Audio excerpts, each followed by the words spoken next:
This is a Quickie with Mz B, and you're listening to Mz B. Today is Thursday. All week we've been talking about strange, disgusting jobs.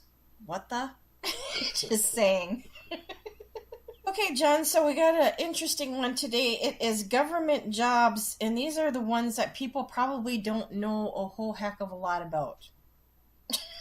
So it's a government job, so I'm guessing you don't have to be that smart, right? Well, yeah, no. And case in point will be my first example. Okay. Volcano observer. Oh my freaking God.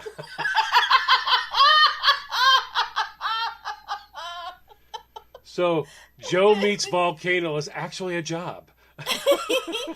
Apparently there's 169 active volcanoes in the U.S. and some of them need to have an eye kept on them to watch for signs of eruption. Boy, that's got to be exciting having a job that can be replaced by a webcam. I mean, are you serious? What? Well, Did they not know what they don't know what a webcam is? I suppose the same could be said for the paint watcher, the dryer. Really? No, but still, somebody's got to go back and watch it. But I mean, come on, the volcano. How's that volcano looking? Looks good on the webcam. I guess instead Alaska... there's somebody sitting on the edge of the volcano, just swinging their feet, going, "Oh, looks good. Everything's yep, we're good." They say that's why the state of Alaska, which has more active volcanoes than any other place in the U.S., is looking to hire a geologist to work at the Alaska Volcano Observatory. I didn't even know that such a thing existed.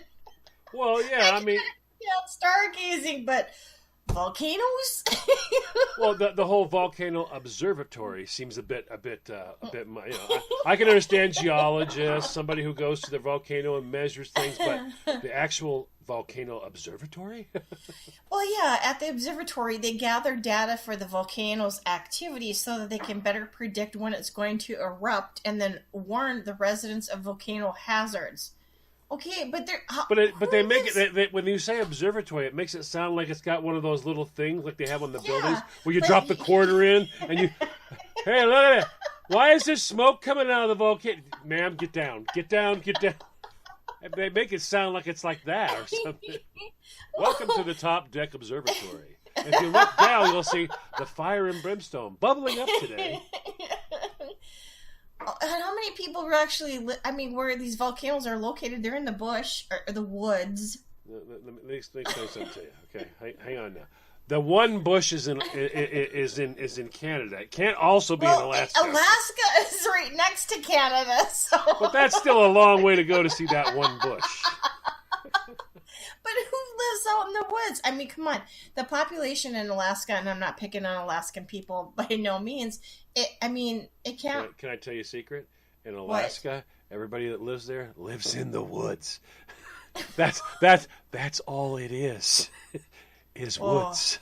I couldn't live in the bush like that. That's way out there. And well, hopefully no one lives in the bush, because when everybody comes to see the bush, they're going to be looking in their window. I never should have moved into this bush. Everybody keeps showing up. Would you stop picking on me for that? It just sounds weird saying woods. Because I think of Woody. Try forest. It's got other names, just not bush. There's more than one. Yeah, okay.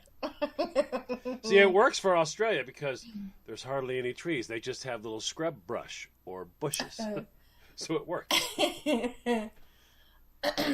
Okay, now this one I know that we talked about before, but I didn't know that this was actually a government job. What's that? Professional sleeper.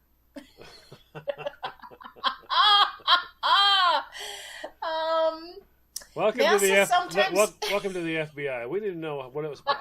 How much noise can we make before someone wakes up before we whack them? So I'm going to have you fall asleep and wake up when you hear us, okay? Oh my gosh. So it's NASA. NASA is the one that hires these professional sleepers. Sometimes they hire these people to lie around in bed. And that's the job. The space agency was paying people $18,000 to spend 3 months in bed. Wow. You know what?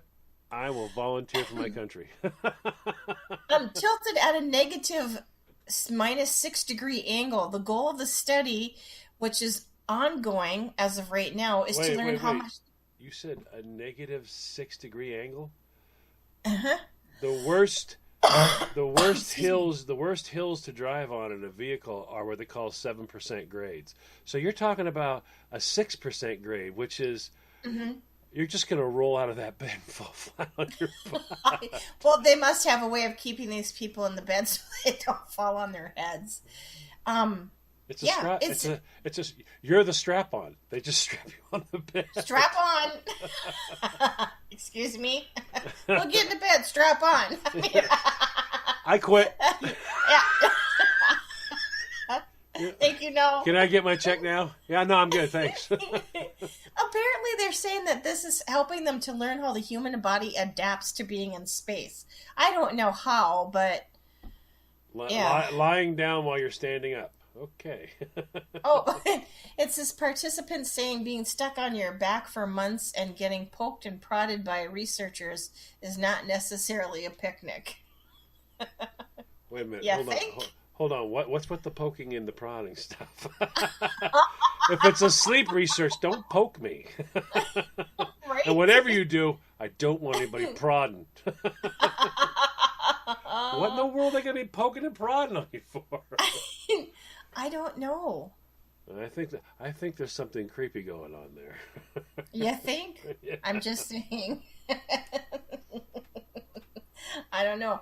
Next one that I have on the list is bowling equipment repairer.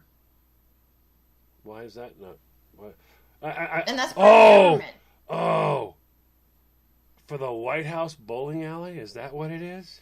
It says the U.S. Army Family, the U.S. Army Division manages recreation programs for soldiers and families, including maintaining more than 70 bowling alleys. And they need people to keep all the balls rolling smoothly on those lanes. You can land a job as a bowling equipment worker or repairer at your locations across the U.S. and around the world. Can you imagine? Though you'll need experience. That would really suck to have that on your business card. What do? I keep the balls rolling. Oh, no. I was like, can you imagine? What a lousy MOS. What do you do? I'm in the Army. What do you do? I keep the balls rolling. No, thank you. So is that a job that's right up your alley? How are you doing, big boy? Oh, that would suck. That would really suck. It says that you need experience to qualify. So, how long you been keeping balls rolling in your neck of the woods? You got to have at least 2 years experience to work in our neck of the woods. What the heck is that? It says you have to have experience in the bowling industry to qualify for this job. Really? Well, I've rented a lot of shoes. Does that work? I mean, what? Oh, man, that's just weird. And that's a government job. Yes. Okay, we need to get our jobs. I mean, there's a whole lot of better jobs in the Army than keeping the balls rolling. I figured all those bowling alleys on post were like private. They just, because there's always like industry that comes on to post. Yeah. Like restaurant or whatever. I didn't ever imagine those were part of the Army Corps of Engineers. That's just, wow. Isn't that funny? The U.S. Army Division. Wow, that's just, oh man. I would not want that as my, I wonder what the patch would be on your uniform. Right? Oh, wow. Oh, yeah. Couple balls rolling. Oh, yeah. No. Man. Everybody pointing at you when you walk in. I know what you do.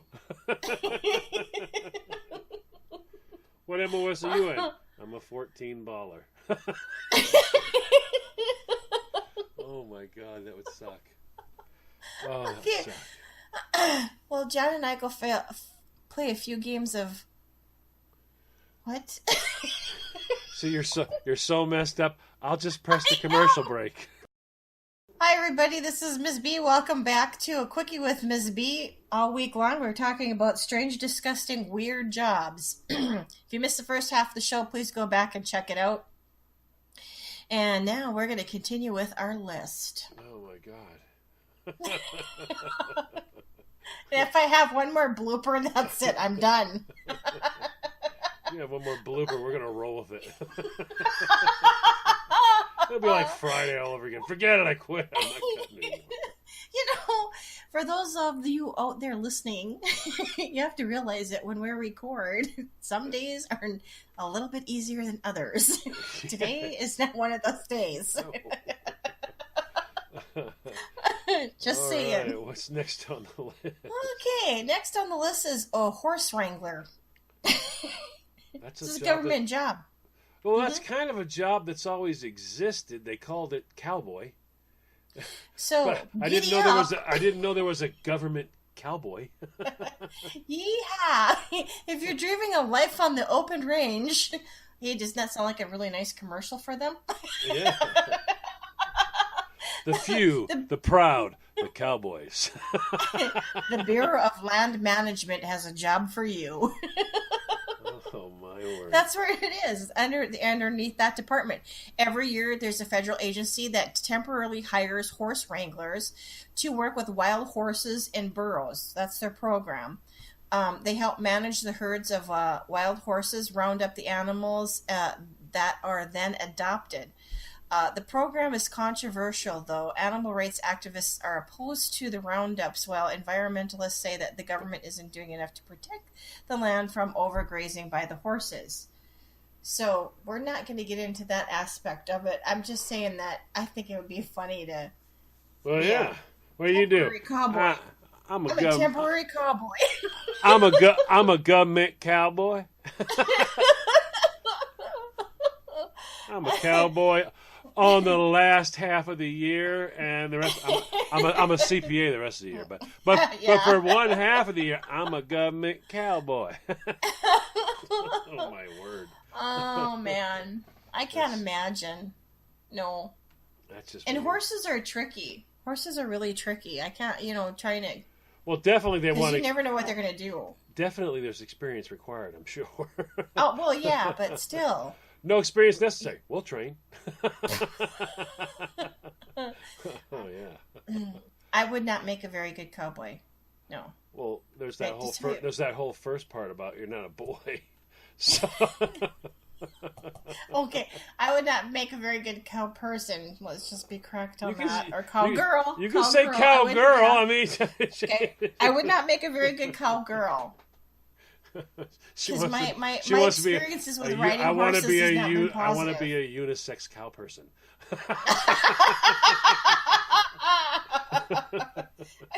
I think I told you that story about when I went riding with my friend. Oh no, do tell. Okay, so my friend, her name was also Chris too. It's a coincidence. Anyways, she had a farm a while back, and she said to me, "Why don't you come horseback riding with me?" I said, "Well, I'd like to." So she says, "Have you ridden?" And I said, "Yeah, but I only had a couple of times." Well, the way that she posed the question, in her mind, she thought that I was an experienced rider, okay? So long story short, we get saddled up, we go. She says, "I can't come with you. I'll meet you on the trail. Just start without me." I said, "Okay." So apparently the saddle on the horse was not positioned correctly, because as I'm going down the trail, the saddle starts to shift, and next thing I know, I am sideways on the horse. And I just now cannot get my foot out of the stirrup. I'm in the middle of the bush, the woods, the forest, whatever you want to call it, trying to get my foot out of the stirrup so I can try to dismount this horse who is getting pretty, pardon me, torqued off at me because he's like walking around in circles. It's the back, lady. On the back. Not the side, not the front. Looking at me like, hey, lady, get your poop together here. So I have no choice but this point in time to start screaming for help because I really am stuck. Wait, you're in the woods on a horse, and your choice was to scream for help. Help me! Help! So I'm on a horse and I can't get off. And I don't have one of those things. I can't push the button. I can't push the button. So luckily my husband at the time heard me because he was out on a run. He was a runner, and he happened to be on the on another path right where they kind of cross. So I was on the horse's trail and he was on this other path. And he saw me and he looked at me and he says, "What the hell did you get yourself into?" I'm like, "Get me off this damn thing." I applied for this government job. Yeah, I applied for this government job as a temporary horse wrangler. I'm trying to be a unisex cow person. So I get off the horse, and no sooner than I get off the horse, he leaves because he's done with me. So he goes trotting back to the farm.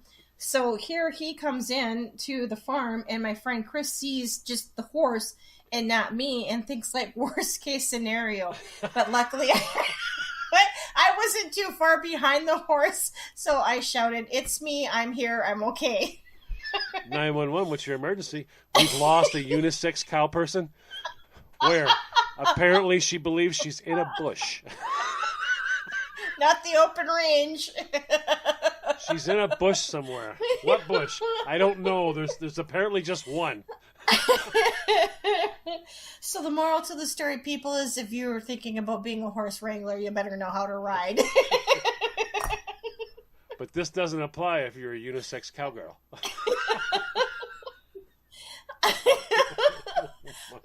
I wonder if I still have those cowboy girl boots or unisex boots. I need to take a moment and go check that out. But I'm going to need a box of wine first.